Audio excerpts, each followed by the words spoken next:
नमस्कार, बहुत स्वागत है आप सभी लोगों का हमारे समृद्धि आईएएस के यूट्यूब चैनल पर। और कैसे हैं, तैयारी कैसी चल रही है मेंस की? क्योंकि मेंस वाले बच्चे तो इधर मेंस पढ़ रहे होंगे। समस्या उन बच्चों की है जो इस बार पीटी नहीं पास कर पाए हैं। और पीटी की डेट आप लोग जानिए ना, दिसंबर में चली गई। लंबा गैप है, बीच में वैसा कोई एग्ज़ाम नहीं है। तो वैसे में हम उन बच्चों से भी कहेंगे कि अभी जो है मुख्य परीक्षा की तैयारी खूब बढ़िया से कर ले। 2024 का भी रिजल्ट आया है, आप लोगों ने देखा होगा कि बहुत से बच्चे फेल हुए हैं। और फेल होना स्वाभाविक है भाई, जो मेंस लिखेंगे सबको तो इंटरव्यू कॉल होगी नहीं। 2 गुना 2.5 गुना ही बुलाता है आयोग, 3 गुना कहने को होता है। तो वैसी स्थिति में अगर आप मेंस की तैयारी बहुत बेहतर तरीके से नहीं किए रहेंगे तो पीटी पास करके भी क्या करेंगे। तो बेहतर यही है कि एक अच्छा अवसर है, अभी आप अगर चाहेंगे तो अपने पीटी एग्ज़ाम के पहले पहले मुख्य परीक्षा की पूरी तैयारी कर लेंगे, एक बार रिवीजन भी कर लेंगे, ताकि पीटी के बाद फिर आप केवल रिवीजन मोड में रहें। मतलब वो चक्कर ना रहे जैसे अभी वर्तमान में 2025 के बच्चे कर रहे हैं कि अभी भी बच्चे एडमिशन ले रहे हैं अपने मेंस आंसर राइटिंग प्रोग्राम में। तो इसलिए समय का सदुपयोग करें। और भले दिख रहा है कि दिसंबर, लेकिन अभी आप मेंस तैयार करने बैठेंगे तो आपके पास एकदम समय नहीं है। और फिर जो आपके अंदर थोड़ा सा निराशा है कि खालीपन महसूस हो रहा है, वो भी खत्म हो जाएगा। तो आप लोग उसकी तैयारी करें। प्रश्न हमारा है, विवेचना कीजिए कि स्मार्ट विलेज पहल भारत में ग्रामीण शहरी विभाजन को किस प्रकार कम कर सकती है। तो बहुत अच्छा प्रश्न है। स्मार्ट सिटी के मिशन के बारे में तो आप लोगों ने खूब पढ़ा है, लेकिन अब वो प्रश्न पुराना हो गया है। अब आता क्या है स्मार्ट विलेज के बारे में कि भाई शहरी हमारे क्यों स्मार्ट हो, क्यों हमारे गांव पीछे रह जाए। और वो भी तब जब भारत की करीब 70% आबादी गांव में रहती है। तो सरकार इस दिशा में बहुत प्रयास कर रही है, तो इस पर प्रश्न बनना लाजमी है। और इधर विगत वर्षों में चाहे यूपीएससी का एग्ज़ाम हो या स्टेट पीसीएस का एग्ज़ाम हो, यहाँ से प्रश्न बने हैं। संस्थान 2 बैच चला रहा है, इसके बारे में तो जानकारी आपको होती ही रहती है। एक बार पुनः हम बता दे रहे हैं। एक बैच है हमारा जो अभी 50 दिन का एक कंप्लीट मेंस प्रोग्राम चल रहा है। ये 2025 मेंस बच्चों के लिए चल रहा है कि जिन्हें 2025 का मेंस देना है पीसीएस का। और एक बैच हमारा जो वर्ष भर चलता रहता है, वो पेपर 2 से चल रहा है, जो शून्य से शिखर बैच है, हमारा फाउंडेशन बैच जिसको हम कहते हैं। तो इसी के लिए हम आपको सजेशन देंगे कि जो बच्चे इस बार पीटी नहीं पास किए हैं वो बड़ी शिद्दत से अपने मुख्य परीक्षा की तैयारी कर लें। क्योंकि मुख्य परीक्षा की तैयारी किए रहेंगे तो आपका पीटी स्वतः तैयार हो जाएगा, और एक ही बार पीटी पास करेंगे फाइनल सिलेक्शन ले लेंगे। नहीं तो पीटी में देख ही रहे कितनी अनिश्चितता है इस समय। पहले ये होता था हम लोग के समय में कि अगर बच्चा पीटी एक बार पास किया तो वो पास होता रहता था। अब स्थिति ये है कि बच्चा फाइनल सिलेक्शन भी ले ले, और अगर नीचे से रैंक है और चाहे कि अगले बार में हम पीटी पास करके उसको सुधार लें, तो बहुत संभावना है कि वो फेल हो जाए यूपीएससी की तरह। ऐसा हो रहा है अब। तो इसीलिए मुख्य परीक्षा इतनी बढ़िया से तैयारी कर लीजिए मुख्य परीक्षा की। और वैसे भी मेंस में मुख्य है। भले लोग मेरी इस बात को क्रिटिसाइज करते हैं, लेकिन मैं जानता हूँ, और मैं इसलिए दावे से कहता हूँ क्योंकि मैं खुद उस प्रक्रिया का हिस्सा रहा हूँ। मैंने कई इंटरव्यू दिए हैं, तो एक अनुभव भी हमारा है कि बिना मेंस तैयारी किए समझ लीजिए कि पीटी देना ही अपने आप में पाप है। अगर आपका मेंस नहीं तैयार है तो आप पीटी मत दीजिए, कोई मतलब नहीं है आपके पीटी पास करने का। अगर आपके जेहन में या कोई ये कह दे कि कुछ नहीं पीटी के बाद हम आपकी तैयारी करा देंगे, तो वो सफ़ेद झूठ बोल रहा है। नहीं तैयार कर पाएंगे, कोई नहीं करा पाएगा। ठीक है, तो बेहतर यही है कि अभी आप अपने मुख्य परीक्षा की तैयारी करें। इसकी चर्चा तो हो गई। चलिए अब प्रश्न को देखते हैं कि विवेचना कीजिए कि स्मार्ट विलेज पहल भारत में ग्रामीण शहरी विभाजन को किस प्रकार कम कर सकता है। मतलब आप लोग देख रहे होंगे किस तरीके से जो हमारे शहर हैं वो बहुत ज़्यादा तेज़ी से विकसित होते जा रहे हैं, और ग्रामीण जो हमारा क्षेत्र है वो पिछड़ता जा रहा है। तो जो एक गैप पैदा हो रहा था तो स्मार्ट विलेज प्रोग्राम के माध्यम से किस तरीके से उस गैप को फुलफिल किया जा सकता है, उसी पे ये प्रश्न पूछा गया है। तो आइए देखते हैं। तो थोड़ा सा पहले स्मार्ट विलेज के बारे में चर्चा कर लें कि स्मार्ट विलेज क्या है। तो स्मार्ट विलेज एक ऐसी अवधारणा है जो तकनीकी नवाचार और डिजिटलीकरण का उपयोग करके ग्रामीण क्षेत्रों को आर्थिक रूप से आत्मनिर्भर, टिकाऊ और समावेशी बनाती है। क्या उपयोग करके? तकनीकी का, मतलब टेक्नोलॉजी का, नोवेशन का और डिजिटलीकरण का। तो इसके माध्यम से किस तरीके से जो स्मार्ट विलेज की संकल्पना सबलीभूत होती है, आपने थोड़ा सा परिचय दिया। चूँकि 8 अंक का प्रश्न है तो बहुत ज़्यादा आपके पास स्कोप नहीं है कि बहुत लंबी चौड़ी भूमिका लिखिए या निष्कर्ष लिखिए। 12 अंक के प्रश्न में भी ये काम नहीं करना है, संक्षेप में ही चीज़ों को करना है। अब उसके बाद आप डायरेक्ट उतर जाइए कि भारत में ग्रामीण शहरी विभाजन को कम करने के लिए की गई स्मार्ट विलेज पहले क्या क्या है। तो सबसे पहले डिजिटल कनेक्टिविटी। सभी ग्राम पंचायतों में हाई स्पीड इंटरनेट, वाईफाई और कॉमन सर्विस सेंटर के जरिए डिजिटल सेवाएं क्या हैं, प्रदान की जा रही हैं। तो सबसे पहले भाई आधुनिक युग क्या है, ये जो वर्तमान और आने वाला समय है वो डिजिटलीकरण का है। तो डिजिटलीकरण तभी ग्रामीण स्तर पर संभव होगा कि जब वहाँ वाईफाई, हाई स्पीड इंटरनेट की सुविधाएं हों। तो यही प्रयास किया जा रहा है सभी ग्राम पंचायतों में, ठीक है। तो सबसे पहला पॉइंट आप ये बताएंगे। फिर सेकंड स्तर पे क्या है कि भाई अगर शहर क्यों बेहतर है, क्योंकि यहाँ जो बुनियादी संरचना है, जैसे रोड है, ऊर्जा की जो व्यवस्था है, ये सब बहुत ही चाक चौबंद है। तो अगर यही फैसिलिटी अगर आपको गांव को भी इसके मुकाबले में लाना है, तुलना में लाना है, तो यही सब चीज़ें वहाँ भी करनी होंगी। तो देखिए आपको कभी भी उत्तर रटने की ज़रूरत नहीं होती, बस एक स्मार्ट सिटी का आप कॉन्सेप्ट अपने मन में लाइए कि स्मार्ट सिटी में कौन कौन सी चीज़ें हैं और वही चीज़ें आपको स्मार्ट विलेज में लानी है। तो फिर वही बुनियादी ढांचे का विकास, जैसे पक्की सड़कें, पक्की नालियाँ, हर घर में सीवरेज लाइन और सीसीटीवी कैमरे लगाकर सुरक्षा को मजबूत किया जा सकता है। तो ये आधारभूत संरचनाओं का विकास हो गया। चूँकि जो ग्रामीण अर्थव्यवस्था है वो अर्थव्यवस्था के प्राथमिक सेक्टर पर निर्भर है। प्राथमिक सेक्टर में एग्रीकल्चर एंड आता है, एनिमल एंड हस्बेंड्री आता है इसके तहत।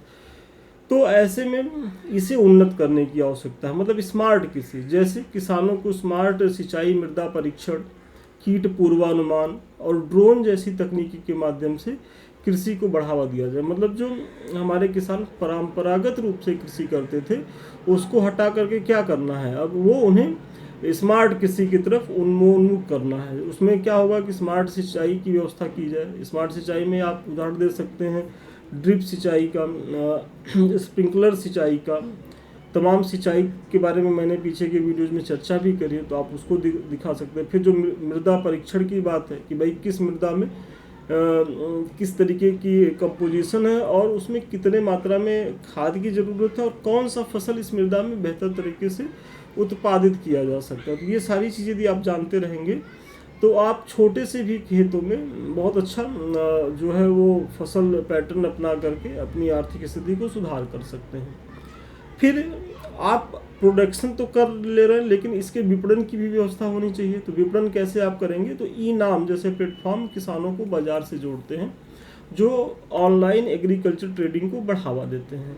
तो स्मार्ट कृषि के तहत ये सारे पॉइंट बता दीजिए। बहुत से बच्चे ऐसे पॉइंट दे के निकल जाते हैं। देखिए पॉइंट देना बुरा नहीं है, लेकिन पॉइंट लिख करके फ्लो चार्ट डायग्राम बना करके, जो इस समय कुछ टीचर जो है केवल इसी पे फोकस्ड होते हैं, तो आप ऐसा मत करिए। उनको विशेष माने कोई अनुभव नहीं है मेंस का और वो शायद ही इंटरव्यू दिए हों अगर इस तरीके से डार्क में रखते। देखिए ये सारी चीज़ें ज़रूरी है।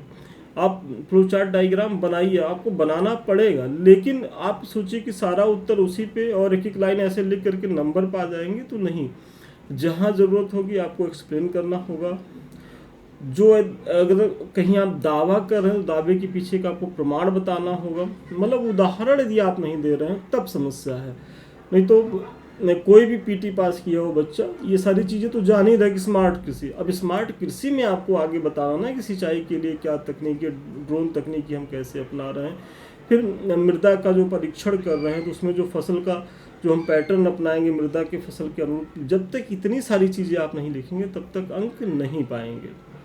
फिर शिक्षा और स्वास्थ्य के बारे में बताइए कि स्मार्ट विलेज संकल्पना के तहत शिक्षा में डिजिटल क्लासरूम, वाईफाई, लाइब्रेरी की व्यवस्था सुनिश्चित की गई है। मतलब अब गांव में भी लोग जो है वाईफाई के माध्यम से डिजिटल लाइब्रेरी और ऑनलाइन क्लासेस जो है उपलब्ध है। और इसीलिए देख रहे होंगे कि जो भी बड़े बड़े कोचिंग के हब हुआ करते थे तो उनके इकॉनमी को धक्का लगा है। क्यों धक्का लगा है? क्योंकि बच्चे जो है अब अपने घर पे ही रह करके वो क्वालिटी बेस्ड एजुकेशन पा रहे हैं। और धक्का मतलब कोचिंग को उस तरीके से नहीं लगा, क्योंकि भाई ऑनलाइन भी बच्चे तो पढ़ तो उन्हीं से रहे हैं, लेकिन जो एक हब हुआ करते थे, जब बच्चे बहुत ज़्यादा रहते थे तो एक इन्वायरमेंट जो डेवलप होता था वो टूटा। मतलब जितने भी कोचिंग जो हब रहे हैं वो थोड़ा डाउनफॉल की तरफ है इस दिशा में। तो ये आप चीज़ें बता दीजिए कि जहाँ रेंट पहले 10,000 एक रूम का हुआ करता था वो 6, 6,500, 7,000 तक हो गया है।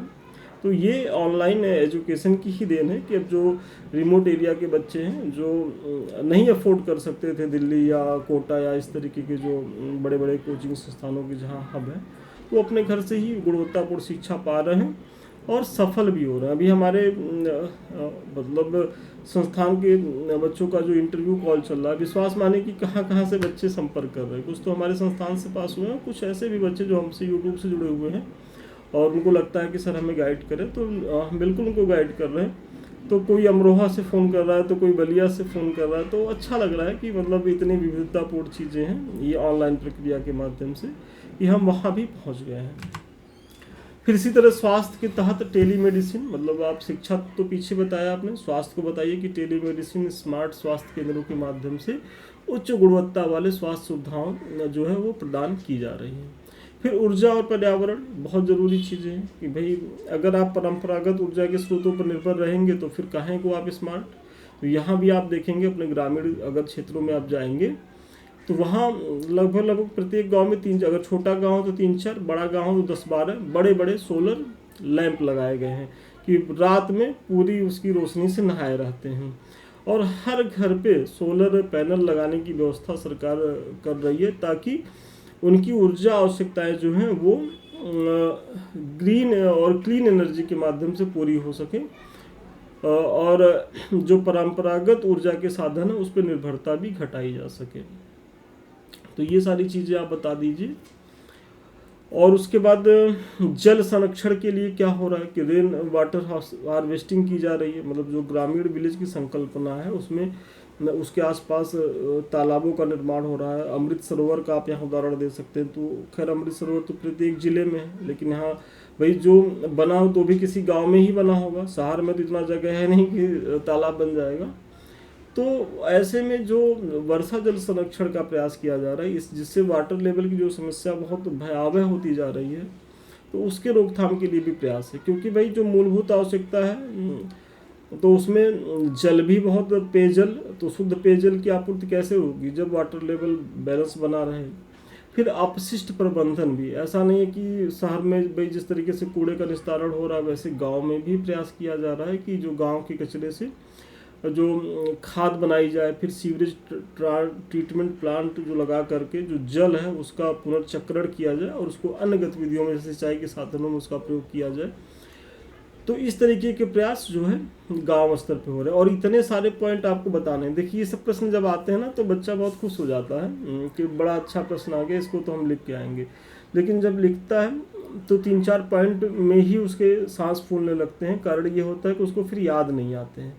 और चूंकि 8 अंक का प्रश्न है तो 6-7 मिनट से ज़्यादा देंगे तो आपको फिर 6 मिनट से ज़्यादा देना 8 अंक के प्रश्न में, तो फिर आप 12 अंक के प्रश्न के साथ अन्याय करेंगे। तो 6 मिनट में इतनी चीज़ें निकल के आ जाएं तो बेहतर यही है कि हमारे संस्थान के साथ जुड़ें, प्रैक्टिस करें, रिवीजन करें, तभी आप चीज़ों को कर पाएंगे। और 2-4 पॉइंट तो सबको याद रहेगा और 2-4 पॉइंट लिख करके आने से विश्वास मानिए आप मुख्य परीक्षा नहीं पास करेंगे।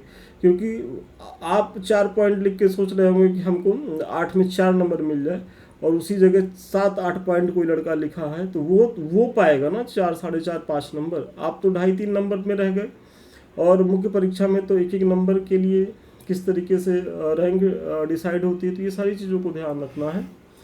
फिर ग्रामीण क्षेत्रों में ई गवर्नेंस को बढ़ावा देने के लिए ई पंचायत योजना बहुत महत्वपूर्ण योजना है, और पंचायती राज मंत्रालय द्वारा स्मार्ट ग्राम पंचायत योजना शुरू की गई है, तो इसका भी इसका भी आप उल्लेख कर सकते हैं। तो ये सारे जो सम्मिलित प्रयास हैं किसके लिए हैं कि जो हमारे गांव हैं वो भी स्मार्ट बन सके। तो देखने में तो बड़ा आकर्षक लग रहा है और सरकार की योजनाएं होती भी आकर्षक हैं, बस समस्या क्या होती है उसके क्रियान्वयन पक्ष को लेकर के।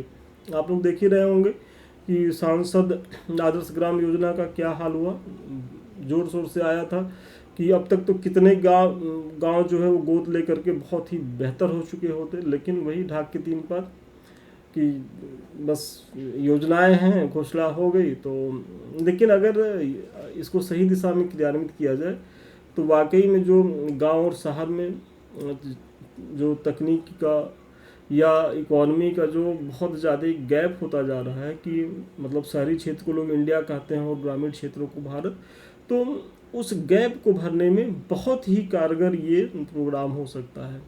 तो वही आप निष्कर्ष में दिखाइए कि इस प्रकार उपयुक्त विवरण से स्पष्ट है कि स्मार्ट विलेज की संकल्पना ग्रामीण भारत के सशक्तिकरण और ग्रामीण शहरी विकास के अंतराल को कम करने में बहुत ही प्रभावी भूमिका निभा सकती है, लेकिन आवश्यकता क्या है इसके सफल क्रियान्वयन की। तो इस तरीके से आप जो है एक निष्कर्ष दे दें, और आपके प्रश्न का उत्तर यहीं तक था। मुझे बड़ा भरोसा है कि इस प्रश्न के माध्यम से न केवल आपको एक मॉडल उत्तर मिला होगा, बल्कि कैसे सारे पॉइंट्स को समेटते हुए निष्कर्ष लिखना, भूमिका लिखनी, इसके बारे में भी मैं कुछ बता पाया होऊंगा। इस बैच के बारे में तो मैंने चर्चा कर ही दी है। अभी तक आप लोगों ने ज्वाइन नहीं किया तो ज्वाइन करें, दोनों बैच चल रहे हैं, रनिंग में हैं। और देखिए यहाँ क्या है कि आपको इस तरीके से प्रश्न दिए जाते हैं, आप लिख करके दिखाते हैं, स्क्रीन पे देख रहे हैं, कोई एक कॉपी का मूल्यांकन हुआ है और जैसे आपको 1 नंबर आधा नंबर भी कटा है, क्यों कटा है और कैसे आप और इम्प्रूव कर सकते हैं, सारी चीज़ें यहाँ बताई गई हैं। और फिर हम यहीं तक नहीं रोकेंगे, जैसे आपकी कॉपी का रोज मूल्यांकन होता है फिर आपको सेम डे ही मॉडल आंसर देते हैं। मतलब ये 24 घंटे की ही प्रक्रिया है कि आपको प्रश्न मिलेगा, आप लिख करके दिखाएंगे, आपका मूल्यांकन होगा और फिर जो है आपको मॉडल आंसर दिया जाएगा। तो सोचिए कि आपका डेली एक टॉपिक तैयार होता जा रहा है, और मेंस के पहले तक तो इतना हम क्वेश्चन करा देंगे प्रत्येक टॉपिक से कि आपके जो कराए गए क्वेश्चन वो डायरेक्ट आपके परीक्षा में दिखेंगे। और यदि आपको ट्रस्ट ना हो तो केवल आप उदाहरण ले लीजिए हमारे यूट्यूब के, जो 2024 का मेंस हुआ है, और इसी के प्लेलिस्ट में जाइए, आप चेक कर लीजिएगा कि मैंने पहले ही उसको कराया था और वो बाद में पूछे गए प्रश्न है। आप टाइमिंग वाइमिंग देख लीजिएगा, पूरा चीज़ क्लियर कर लीजिएगा, तब आप संस्थान के साथ जुड़िए। विश्वास मानिए जुड़ेंगे तो लाभ की स्थिति में रहेंगे। ये हमारे कुछ लिंक्स हैं, एक तो हमारा टेलीग्राम है समृद्धि IAS का, जो हमसे जुड़े रहने का 24 घंटे के लिए माध्यम है, क्योंकि कोई भी सूचना सबसे पहले हमारा संस्थान यहीं देता है। साथ ही साथ 2 चैनल हैं यूट्यूब के, एक तो समृद्धि IAS का, दूसरा संदीप मिश्रा ऑफिशियल। तो ये दोनों चैनल आपकी तैयारी के लिए बेहद ही उपयोगी हैं। अभी तक आप लोगों ने ज्वाइन नहीं किया तो ज्वाइन करें। वीडियो अच्छा लग रहा है तो लाइक करें, कमेंट करें, और यदि आप चाह रहे हैं किसी अन्य टॉपिक पे वीडियो बनाया जाए या आपकी कुछ भी मेरे लिए सुझाव भी हो तो आप उसको सहर्ष शेयर करें, हम उसको जो है सहर्ष स्वीकार करेंगे। और अधिक जानकारी के लिए 7303075007 पे संपर्क करें। तो ठीक है, आज के लिए इतना ही। पुनः मिलते हैं नए वीडियो में नए क्लास के साथ। तब तक के लिए धन्यवाद, बहुत शुभकामनाएं आपको।